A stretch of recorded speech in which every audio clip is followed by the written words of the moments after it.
Hey everyone, I'm honored to be with you today, and on behalf of my family and the Pediatric Brain Tumor Foundation, thank you for every bit of what you do to make our mission continue to thrive, which is, of course, to cure the kids. I'm Sam Willis, better known to many as Noah's dad.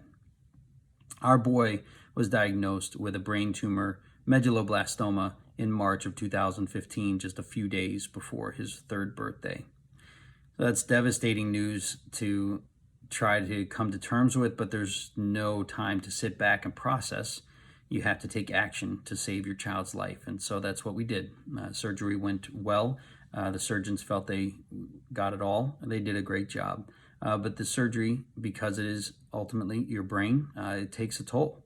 And for Noah, that meant relearning to talk and walk, swallow, moving his right dominant arm.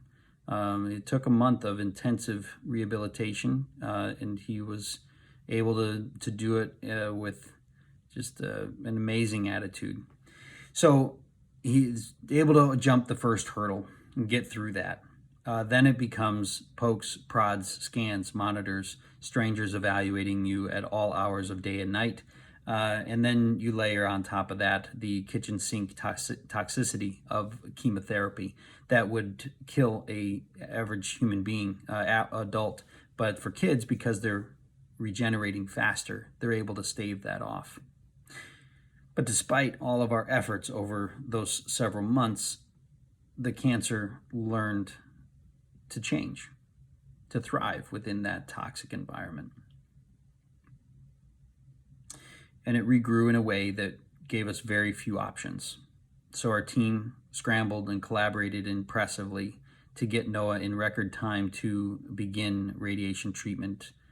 But it became quickly apparent through seizures and disease progression that our fight was over.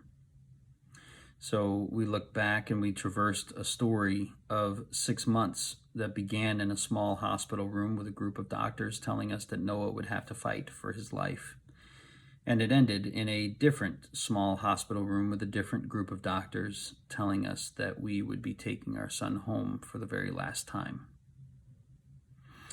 Noah fought with a very noble spirit. You can talk to anyone who had the joy of taking care of him. In fact, the nurses would fight over who got to have him as their patient when he was inpatient. Most dads, at least for a while, get to be their son's heroes, but I assure you that my son is always mine. I turned 40 a little bit later this month, and it's a sharp reminder that Noah will never be able to do that because, of course, he didn't get the chance to turn 4 first. I want to share my son with you, and I'm honored to do it today because he's changing lives. He's changing the future of this disease for many that will come after him, which is, of course, added by the number of 13 per day. I'd love to challenge you. When you wake up, take that first breath and stretch. I just want you to think briefly, 13 more.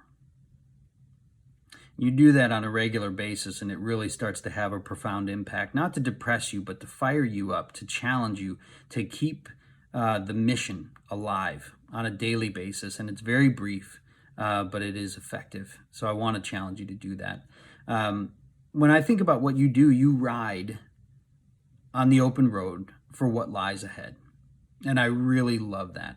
The spirit of it all is inspiring. But for our kids, the road is closed and it's filled with potholes or worse. This is America where we work the problem. It's what we've done from our founding. It's in our blood. And so right now we need you to work it with us because the number one problem remains funding. And while COVID-19 has robbed us of the opportunity to have rides and all kinds of events this summer, cancer never stops. It doesn't shelter in place and wait for the timing to be more convenient for us. So this riding season, take a stand with the PBTF. Stake a claim to cut this disease down by fundraising.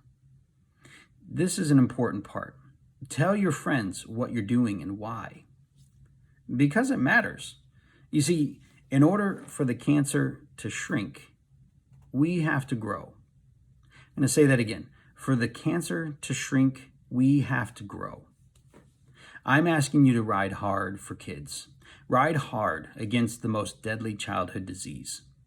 As that odometer ticks, envision being 1 mile closer to the cure that these kids need and deserve. Together with each of us doing our part, I'm confident we will do this.